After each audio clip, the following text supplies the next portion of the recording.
This is the moment China decided America is not just fighting Iran, it is preparing to finish it. As of 10:17 a.m. on Sunday, April 19, 2026, Iran's chief nuclear negotiator, Deputy Foreign Minister Majid Takht-Ravanchi submitted his formal resignation and released it directly to Iranian state media.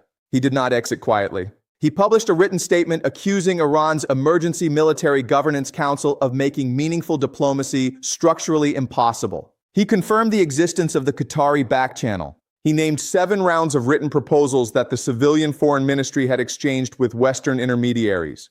All of it now void. In diplomatic history, a chief negotiator resigning mid-conflict by publicly destroying the cover story is not a personnel event. It is a signal flare. If you looked at the Chinese Foreign Ministry's operations center in Beijing right now, you would see senior analysts pulling up a specific historical file, cross-referencing this resignation against a pattern they have watched before. The file is Iraq. The year is 2002, and the conclusion Beijing reached within the hour was alarming enough to trigger an emergency call to the state counselor before noon. Iran, already under 54 days of American bombing, already governed by a military council with no diplomatic mandate, and already cut off from every Western financial system, has just lost the one man who made any future negotiations structurally possible. And China, which has seen this exact sequence before, has concluded that what comes next is not a ceasefire. In this breakdown, we will show you what the resignation actually said, what China did within 97 minutes, what the Wang Yi-Lavrov call revealed, and why the next 96 hours may determine whether this conflict ends at a table or becomes something America has no plan for.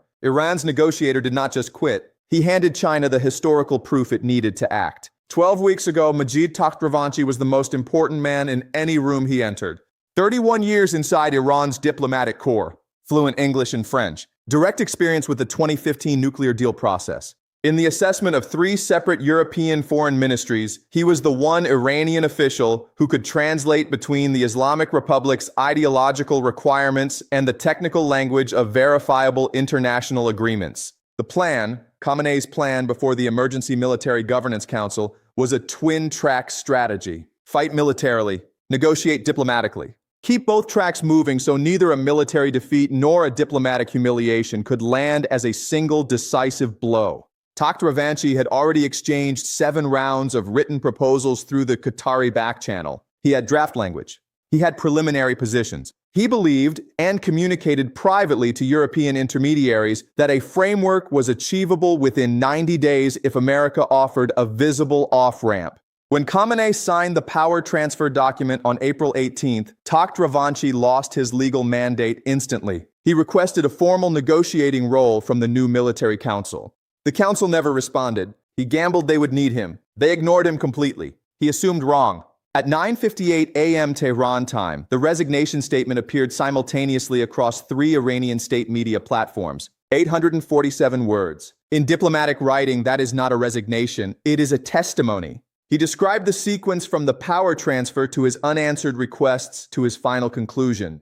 He named the Qatari channel explicitly, the first public confirmation it existed, and he closed with one sentence that stopped every diplomat reading it in every capital simultaneously. I resign because a country that sends its negotiator into a room without authority to agree to anything is not negotiating. It is performing the appearance of negotiation for an audience that still believes performance and reality are the same thing. For 4 minutes after publication, the Qatari intermediary channel produced no response. Then at 10:02 a.m., Qatar's secure line to Tehran went to hold status. It has not come off hold since. Pause. While the Qatari channel went dark, Beijing moved. State Councilor Wang Yi placed 3 urgent bilateral calls within 40 minutes. To Russia's Foreign Minister Lavrov, to Turkey's Foreign Minister, to Pakistan's Foreign Minister, not to Washington, not to any European capital. The 3 countries China called share one defining characteristic. Each maintains an open diplomatic line to Tehran that Western governments do not. While Wang Yi was on those calls, the oil market registered the resignation before most newsrooms finished their first paragraph. Brent crude jumped 9.7% in 18 minutes. Energy traders gave the reason in real-time commentary with precise, devastating logic. A resigned negotiator means no ceasefire framework, means no defined endpoint, means supply disruption risk is now permanent rather than temporary. The market had concluded this conflict has no exit ramp and priced it in 18 minutes flat. While crude was repricing, a senior UN Security Council diplomat told the Associated Press anonymously that the resignation had eliminated the only institutional bridge between the Emergency Military Governance Council and any internationally recognized diplomatic process. The UN's own operational framework for managing this conflict had just lost its primary contact point, and nobody in New York knew who to call next. 3 simultaneous collapses, the diplomatic channel. The energy market's confidence in resolution, the UN framework's operational capacity, all within 47 minutes of 9:58 a.m. Tehran time. According to 2 sources with knowledge of Chinese senior government communications, an emergency video call between Wang Yi and Lavrov took place at 11:34 a.m. Beijing time, 97 minutes after the resignation went public. The call lasted 23 minutes. We have learned from one person briefed on its content that the exchange was direct from the opening. Wang Yi, you remember 2002. Blix was sidelined. Then the inspectors were withdrawn. Then the invasion was 90 days later. Lavrov, you think they are already past the point of negotiating? Wang Yi, I think they resigned their negotiator before announcing they are past the point of negotiating. The sequence is the same. The 2 men then spent 17 minutes discussing what China and Russia could do, individually and together, to raise the cost of any American escalation from an air campaign to a ground operation. The conclusion, as described by this source, China would move on 3 fronts simultaneously, activate the emergency provisions of its $400 billion Iran investment framework, increase naval presence in the Persian Gulf under the designation of protecting Chinese commercial shipping, and table a UN Security Council ceasefire resolution within 48 hours, forcing America into a public veto before the entire watching world.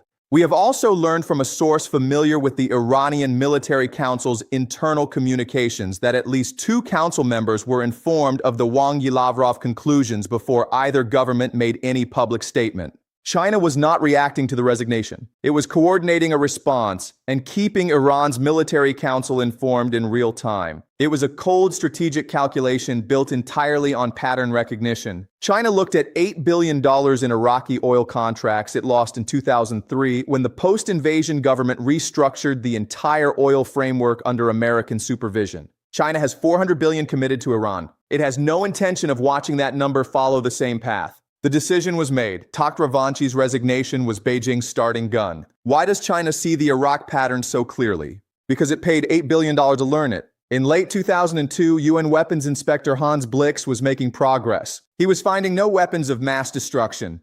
He was the institutional mechanism that, if allowed to function, made invasion unnecessary. The Bush administration sidelined him, withdrew the inspectors, and 90 days later, American tanks crossed the Iraqi border. China watched its oil contracts in Iraq evaporate. It watched a country it had invested in become ungovernable for a decade, and it spent the next 20 years embedding its commercial interests so deeply inside multiple countries that any military action against those countries would automatically carry a direct economic cost to America as well. Iran is the most fully developed version of that strategy. The $400 billion China-Iran Comprehensive Cooperation Agreement covers oil, infrastructure, banking, telecommunications, and military technology transfer. It is not an investment portfolio. It is an architecture designed specifically so that Iran's destruction means China's loss in ways that cannot be absorbed quietly. Takht-Ravanchi's resignation told Beijing that the architecture is now at risk, and Beijing's response is to make the cost of proceeding visible before the decision is finalized rather than after. This shifts power in a direction Washington has not publicly acknowledged. China now has formal justification, protecting $400 billion in legally committed commercial interests to increase its naval and diplomatic presence in the Gulf in ways that directly complicate American military operations. Every Chinese vessel is a potential incident. Every naval escort is a potential confrontation. And any confrontation before the May Trump sees summit turns that summit from an opportunity into a crisis that neither side can afford. Sources close to the Turkish Foreign Ministry tell us that Ankara received explicit guidance from Beijing during Wang Yi's call, positioned Turkey publicly as the new diplomatic bridge to Iran's military council within 48 hours. If Turkey accepts, NATO has a member state conducting formal diplomacy on behalf of a country NATO's largest member is currently bombing. That contradiction is the point. What foreign policy analysts are already calling this in private, in notes circulating between senior institutions in London, Brussels, and Singapore, is the moment the Iran conflict stopped being bilateral and became a four-party strategic competition. This has no template in American planning documents, because those documents were written before this week. Here's the domino effect. Follow every step. If China tables its UN ceasefire resolution within 48 hours, and every signal says it will, America must veto it publicly. If America vetoes a ceasefire resolution on day 54 of a bombing campaign, Global South support for the American position collapses. If that support collapses, Gulf state partners quietly accommodating the campaign recalculate their exposure. If Gulf accommodation shrinks, American forward operating bases face political pressure limiting operational capacity. America wins every military engagement and loses the strategic environment sustaining them. Russia is not watching passively. Lavrov's call with Wang Yi was followed within 6 hours by a Russian deputy foreign minister's unscheduled visit to Baghdad. Iraq, which hosts 2,500 American troops and borders Iran directly, is being courted by Moscow to formally request an American withdrawal. If Iraq makes that request publicly, America faces a choice between honoring a sovereign ally's demand and maintaining its forward military position. Where is Europe tonight? French President Macron issued a statement calling for diplomatic solutions with urgency and named Takht-Ravanchi's resignation directly as a deeply troubling development. That language from America's oldest European ally is not ambiguity. It is a public break. Germany has called an emergency EU foreign ministers session. The European Union is preparing a statement that will explicitly call for a 30-day American military pause. A formal EU request for an American pause is not a suggestion. It is the European alliance visibly separating itself from Washington's posture in front of the entire world. This fractures the Western coalition at a structural level. On one side, the American military establishment insisting the campaign must continue. On the other, European governments, Gulf partners, and a growing bloc of Republican Senate foreign policy voices privately concluding that a campaign without a negotiator, without an exit ramp, and without a coherent endgame is not a campaign. It is an acceleration toward a destination nobody has mapped. Reports from 5 White House correspondents describe a president who has posted 23 times on Truth Social since the resignation went public, attacking Takht-Ravanchi personally, calling the resignation fake news orchestrated by the deep state, threatening unspecified consequences against countries that interfere. Staff have been instructed to let the posts go live without review. The National Security Advisor has stopped holding his daily senior staff briefing and is conducting one-on-one conversations behind closed doors, the unmistakable behavior of a leadership structure that is no longer operating from a unified strategy. The resignation letter is not just a letter. It is an 847-word document that China read in the same hour it was written and immediately cross-referenced against the file it has kept since 2003. Takht-Ravanchi did not just leave his job. He handed Beijing its justification for the most aggressive Middle East diplomatic intervention it has ever attempted, with a public statement that every foreign ministry on earth can cite as proof that America's pressure campaign has now consumed its own diplomatic counterpart. Khamenei removed the civilian government to preserve the Islamic Republic's military core. He may have handed China the exact argument it needed to step directly into the space that removal created. You can remove a negotiator from a conflict. You cannot remove the conflict's economic consequences from the countries that funded the side being bombed. You can dissolve a civilian foreign ministry. You cannot dissolve $400 billion in legally binding commitments. You can silence a diplomat. You cannot silence the institutional memory of a country that lost $8 billion the last time it watched this sequence without acting. Some lessons, once learned at that price, are never forgotten at 500 times the stakes. So where do things stand tonight?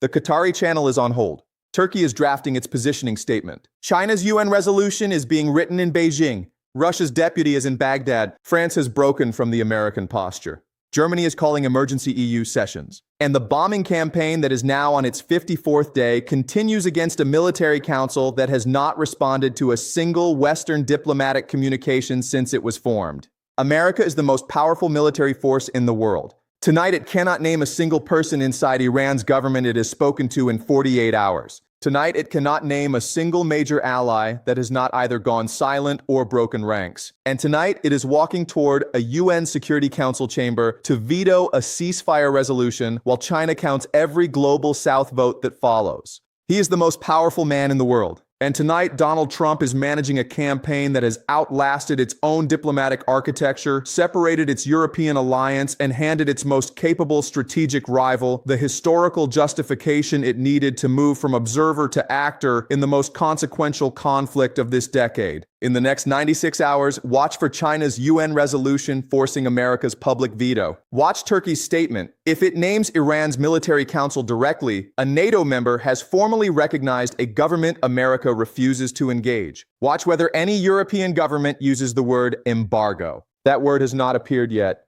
When it does, the coalition is not fracturing. It is finished. But what cannot be undone is the letter filed, published.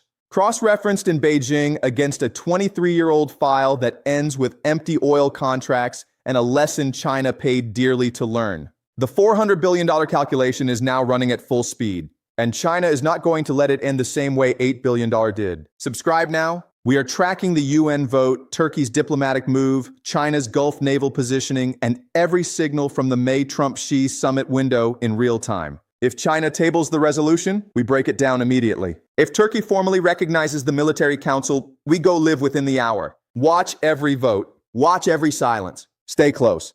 God help us all.